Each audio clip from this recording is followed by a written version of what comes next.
When Chad Kroeger heard My Darkest Days music, he was so impressed, he immediately signed them to his record label. Matt Walsh gave Chad Kroeger their demo while touring together. The first song they wrote after being signed was Porn Star Dancing, which became their first single. Kroeger decided he wanted to be featured on it, along with a friend of his, Zakk Wylde, lead vocalist and lead guitarist for Black Label Society, and a former guitarist for Ozzy Osbourne. Kroeger and Wylde both appear in the video, which was filmed at the Hard Rock Las Vegas Vanity nightclub. A remix of the single was also released, which featured Atlanta rapper Ludacris. On their official Facebook page, My Darkest Days announced their debut self-titled album was to be released on September 21st of 2010. On the album, the song Set It On Fire features Australian singer and guitarist Orathony, or Orianthe, I don't know, on lead guitar, known for her work with Steve Vai, Carlos Santana, and Michael Jackson. Also on the album is a collaboration with country pop singer Jesse James on the Duran Duran cover of Come Undone. The Saw 3D soundtrack, released on October 26, 2010, features the song The World Belongs to Me. My Darkest Days was named the Best New Band of 2010 by Hard Drive XL after hitting the number 1 spot on Billboard's Hot Mainstream Rock Tracks ranking, as well as number 1 on FMQB's Active Rock list. My Darkest Days' first major single, Porn Star Dancing, went gold in Canada and in the United States. Overall, the album is very much reminiscent of a lot of the times Nickelback work. There's definitely more country influence in there, but it is a very baby's first rock and roll album. Yeah, there's occasional swearing and such, but it has a perfect sort of middle ground between people who are just there isn't much on the album, in my opinion, that isn't done infinitely better when it comes to concepts than the album afterward. The hits of the album are Every Lie, The World Belongs to Me, and Save Me, actually, as well as the final track, Goodbye, which does tell a very interesting story. However, a lot of the album is filled with awful, not a lot of the album, actually. It's one of my favorite albums, but in reality, there are lines in some of the songs that definitely haven't aged well, and the opening track, Move Your Body, is honestly one of the most radio-friendly default bullshit rock songs, right? It sounds so cookie-cutter. Even the title, it sounds like they just ran it through ChatGPT or some kind of writing AI. Every Lie, Porn Star Dancing is a great song, but it does once again suffer from the kind of, it is a classic rock and roll. Like, it does feel like a classic rock and roll song, actually. Which I do give it credit for. It sounds like something that Motley Crue or even like maybe late Kiss would have made. And when I say late, I mean like late 80s, early 90s Kiss would have made. But the rest of the album is very much a lot of these poppy tracks. Like Nobody Else has lines that are definitely of the time. But it is still a great song. The World Belongs to Me is amazing. Save Me is one of my favorite songs. Set It On Fire was a 5 out of 10 when I originally wrote this script, but upon more and more listenings, that song has actually gone up. The Come Undone cover is decent. Can't Forget You is I put it as a 9 out of 10 on my original ranking, so I guess I had to have really enjoyed it. But Goodbye is another highlight of the album where it talks about a story of a man who has to give up hope on helping the love of his life from a drug addiction, which I understand that feeling. There's also some bonus tracks on the debut album, such as the remix of Porn Star Dancing. I enjoy less because it feels very shoehorned in for pop radio. It's a much less heavier version. The song Fucked Up Situation is an interesting premise. However, I just feel that the kind of country execution of the song falls flat.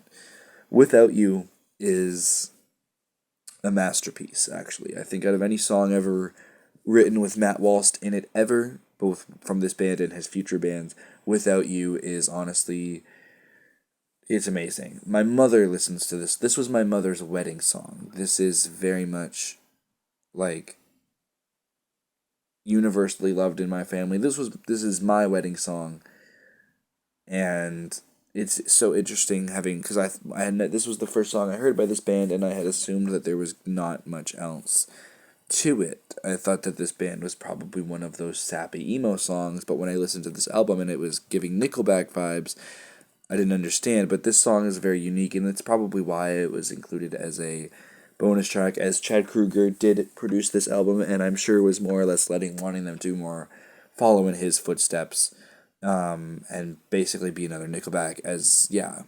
And then the last song on the bonus track, Still Worth Fighting For, is not very memorable, but it is a good message and still very interesting about salvaging a relationship that feels hopeless, but they're wanting to keep that spark going, for sure. By far.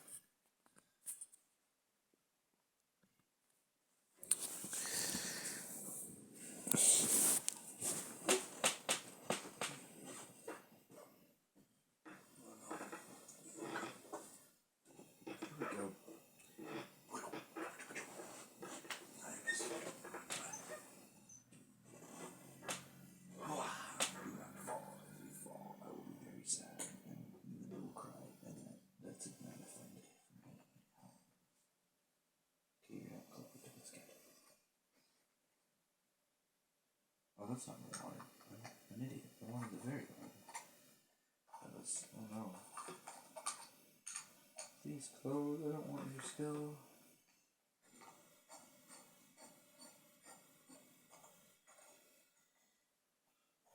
No. It's always so hard to get the bottom layer here. I feel so silly right now. Honestly. Come on. Come on. Come on. Why is it this one? Is there an issue here? Both of you seem to be having trouble with it staying on the top. Your clothes right. Chances are I'm just stupid, honestly. So you're coming off way too easy. I don't understand how I'm supposed to help you here.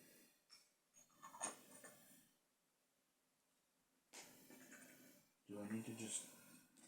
Oh, there we go. It took you forever.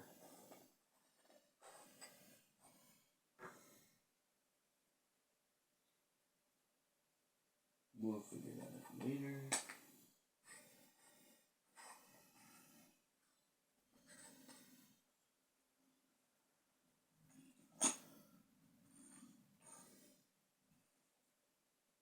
Do I even want one? I will continue in a minute. I will figure that out in a minute. Go over here.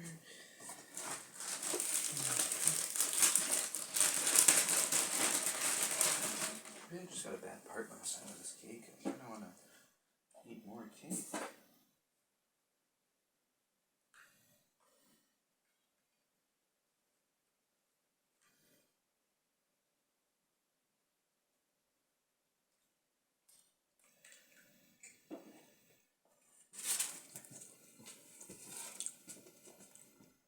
Huh.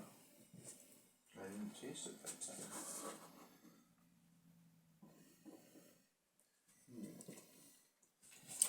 Interesting.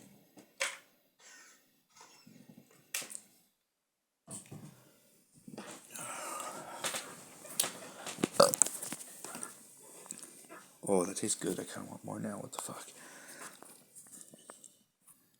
In March 2011, My Darkest Days was involved in a bus accident where their bandwagon RV style bus flipped and fell into a ditch in rural Idaho. No major injuries were occurred, but drummer Doug Oliver suffered a sprained ankle and the band missed one show in Boise with 3 days grace. 3 Days Grace went on tour with Nickelback and Buckcherry on the Dark Horse Fall 2010 tour, and they later toured with My Darkest Days starting in March of 2011. The album Life Starts Now, which I covered in the previous review, was certified double platinum in Canada and platinum in the US. In 2011, they were nominated for Group of the Year at the Juno Awards.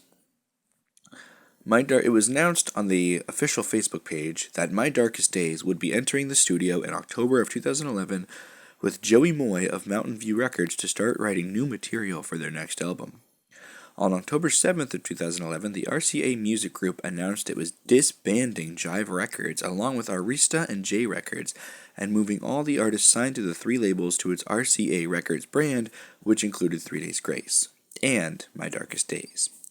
The lead single from My Darkest Days' second studio album, Casual Sex, was released to iTunes on January 17th of 2012 and was sent to Canadian rock stations on January 13th of 2012. Their second album, Sick and Twisted Affair, was released on March 26th of 2012. It features the singles Casual Sex and the track the album is based off of. My Darkest Days went on tour with Nickelback, Bush, and Seether in April of 2012. They were a part of Nickelback's Here and Now 2012 World Tour. Save Yourself, taken from Sick and Twisted Affair, was featured on the soundtrack for the hockey video game NHL 13, which I used to have the Legendary Edition for, actually. The album itself is a big step up from the self-titled release. It is definitely got a darker edge to it than the first album did. Looking like if you listen to them back to back, you notice a definite there's more grit, there's more edge. This is more a serious album. The first album of the band was definitely trying to find their sound, and I think they reached that. There is only one song here about anywhere near on the level of Move Your Body or Porn Star Dancing, and it is considerably of higher quality. It is called Nature of the Beast, but it is still the worst track on that album. Casual Sex obviously is still something like that, but I kind of feel as if it matches less the vibe of Move Your Body and more the vibe of something like Fucked Up Situation, right? The rest of the songs are very breakup focused, but they're all actually really amazing. One of them even features Barry Stock of 3 Days Grace, a song titled Again. But it's all about different situations that you find when you are in relationships. It is kind of a lot of the from what I've heard from interviews that I've watched with Matt Walst and such, a lot of these these relationships and love-hate relationships and such explored in this album are less about a man and a woman and more about a singer or a band and their music and the music industry or their fans or different such things like that, and it's kind of just explained of what it feels like to be a big rock act. My personal favorite song on this album is Save Yourself, but almost every single song from the album hits. I think the only 3 that I ever really choose to skip are Love Crime and Nature of the Beast, and occasionally I skip Gone. But other than that, they're really awesome. There is a deluxe version with an extra new song titled Rolling Stoned, but to my surprise, it was actually the worst song in their discography. There's a remix of Casual Sex that's pretty good. It's a heavier kind of sound. There's a remix of Like Nobody Else from the self-titled album that I wasn't a fan of, and there's an acoustic version of Every Lie, which kind of feels unnecessary, but is understandable. And it does actually sound pretty good, so I can't argue or disagree as to why they would have made such a decision. As it was they actually played it acoustically, and that's how they won a contest that ended up getting them their record deal and their fame. So overall, I would say that's too bad of a bargain.